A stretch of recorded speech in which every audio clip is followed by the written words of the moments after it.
Magic.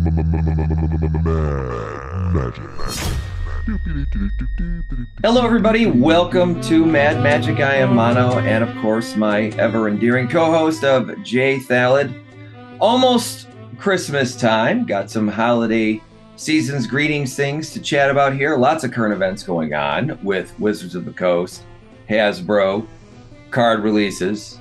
Thalid, how you doing? Have you been naughty or nice this year? I've been kind of a nice guy. Happy holidays, happy Hanukkah. How have you been? I have a couple of murders, but nothing they can pin on me, so I feel pretty good about my Christmas presents. Yeah, it's good. So, with a couple announcements today, we were going to have one to buy, one to sell. Your one to sell was going to be different, but then some things came out and then you changed your mind. So, let's get to this. One to buy today. What do you like? Okay, what do you want to get? My one to buy, and keep in mind this might be slightly biased because, as you know, my pet deck is in Commander is Urza Lord High Artificer, and this card just fits so beautifully in the deck. It's Mist of Lorien. Right. So Mist of Lorien, 1 blue, 2 colorless, and it has replicate for 1 blue, and I can really see how this would get broken. So the ability is to return target non-land permanent and each other non-land permanent with the same mana value as that permanent to their owner's hands, right? So you can cast a card and say all 1 mana casting cost stuff goes back to your hand. But you can replicate that if you wanted to throw 3 more blue at it, so to make it 6. You could say I want all the 1s, 2s, and 3s and 4s to get completely bounced back to everybody's hand. Am I explaining this right? Yeah, essentially. And what makes this so broken in Urza or any other mono blue commander is that it is such a good card against hate bears. There's hate bears like Collector Oof, Drannith Magistrate, and those are seriously the banes of Urza, Lord High Artificer. And the fact that you can, with 1 card, just take out all the hate bears, all the 2 mana casting cost creatures with static abilities that just shut down Urza. It's just fucking broken, man. And oftentimes that's all you have to do is, like, if you could, I know it sucks that it's sorcery speed. That's really its only downfall. And Urza does have some answers to those, but they're like cards like Pongify and Rapid Hybridization. Regardless of those being answers, they're only answers to 1 hate bear at a time. Now this card it sweeps the board of all the 2 casting cost creatures, and essentially you're good. I mean, this card is, including shipping, maybe $2.50. I mean, not including shipping across the board, it's $1.50, maybe a little bit less. So you think that that's gonna go, if you had to guess, and that's what you're supposed to be doing. How high could this go once people really understand how good this card is?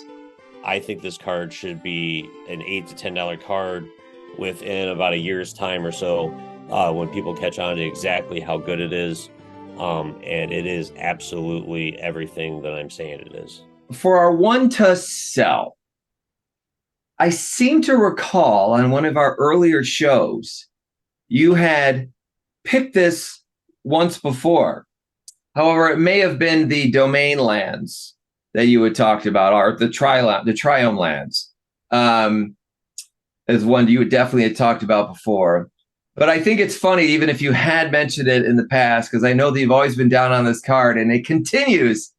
Hasbro Wizards continues to give you reasons to hate on the collectability of these cards. So your one to sell is... my one to sell is 10 to sell, and it's Shocklands. Get them out of your binder. Don't even keep your play set unless you're competing in a sanctioned tournament. Get rid of everything that you have that is a Shockland, because there's. Let me interrupt you here.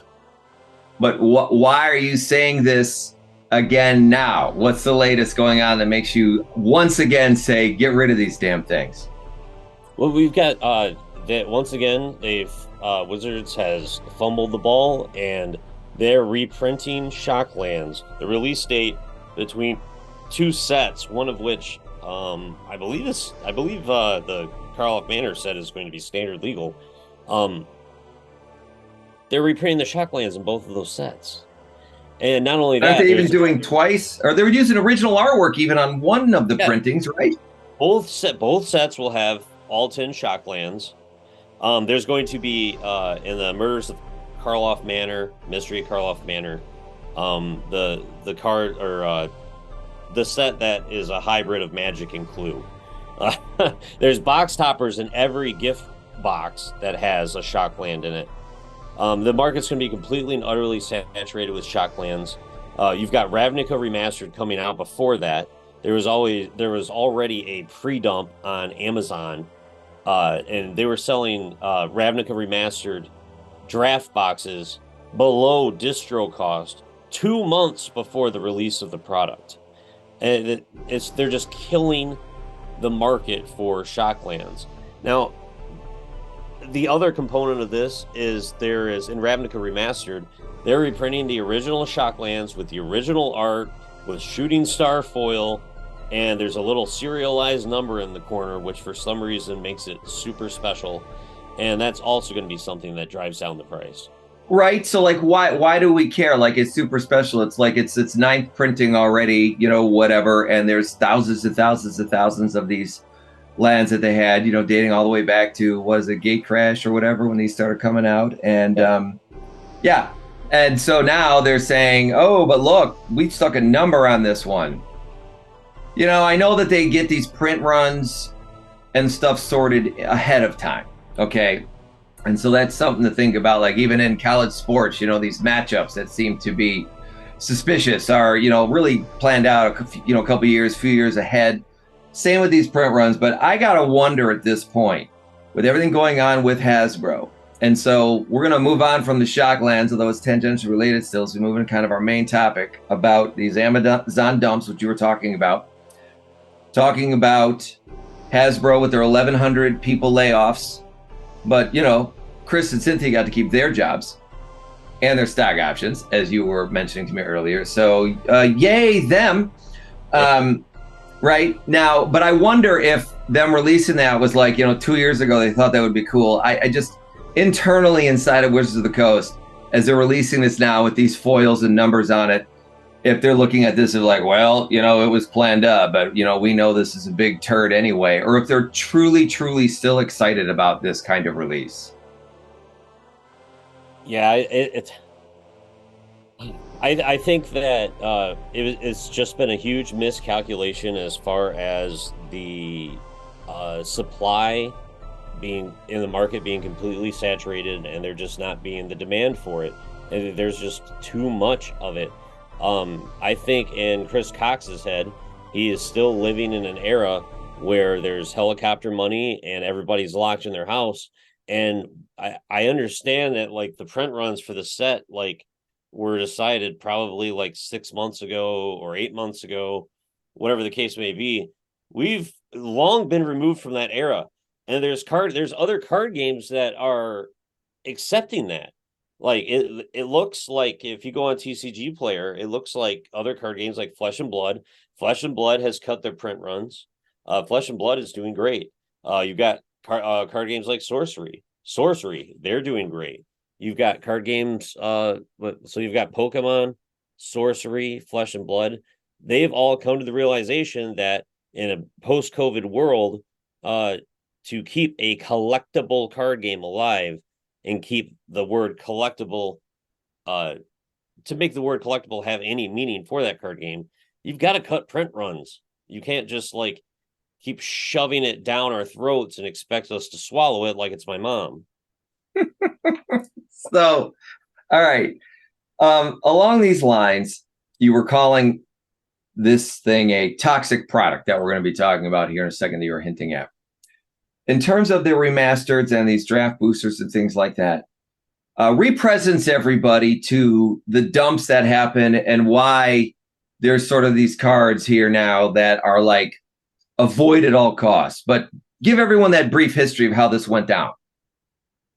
Which is a couple months ago, you know, like people discovered on Amazon that there were sales for this product that doesn't even come out for, like, if we take a time machine back to, I believe this was October. I'm pretty sure it was October that this happened, but these cards, the draft booster boxes, mind you, not the collector booster boxes, but the draft booster boxes were put on sale on Amazon in a complete dump for prices that are less than the distribution cost of the product. Now, what this does is... All right, pause for a second here, because that means that when you say that, that means your local gaming store would not have been able to have bought these cards and sell them and earn any money, because people could literally themselves, without being a distributor or supplier, go on Amazon and buy them for less.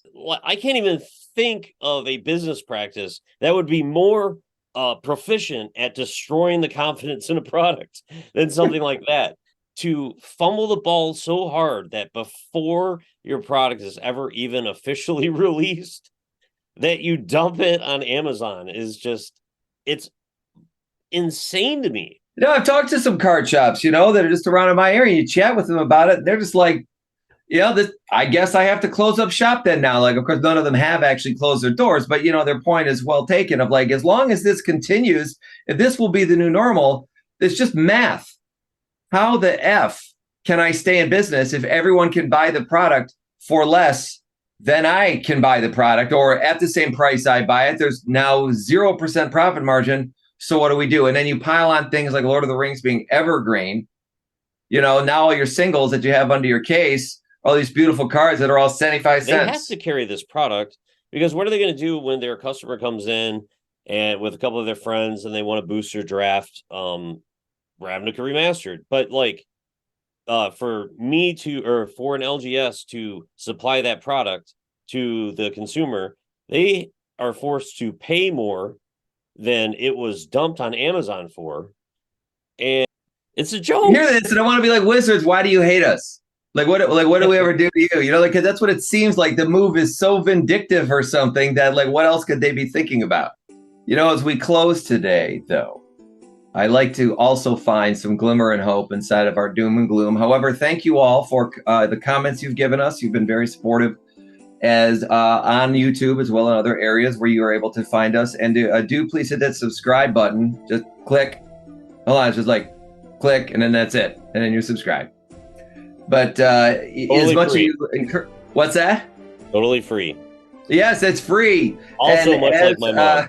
As much as you've been supported about us talking doom and gloom, there is, I think, some areas of hope that we have centered around these layoffs, which, by the way, at Christmas time is totally disgusting. And for any of you that work at Wizards who happen to come across our show, I'm very sorry that happened to you.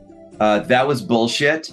They're fucking assholes to do that right around the holidays. And for all of the work and everything you do to try to keep this ship afloat for all of us, that was completely inexcusable. And I think undefendable and unforgivable. And so we really hope that you all land on your feet. But it might seem like if you're looking for a little bit of this would be justice delayed, I think Chris Cox, and from some of the rumors we're seeing, is on borrowed time. Yeah, I think he's on the way out. But ultimately, I think that we can all rest a little easier at night knowing that Cynthia will still be getting her dividends. Right. Oh, thank God. What would we do without a millionaire Cynthia Williams in the world trying to force addiction down our throats with every single turn? Happy holidays to everyone. And once again, condolences to anyone who lost their job as a result of bad decisions from the Ivory Tower. Right. From the Ivory Tower. Fuckers. Magic.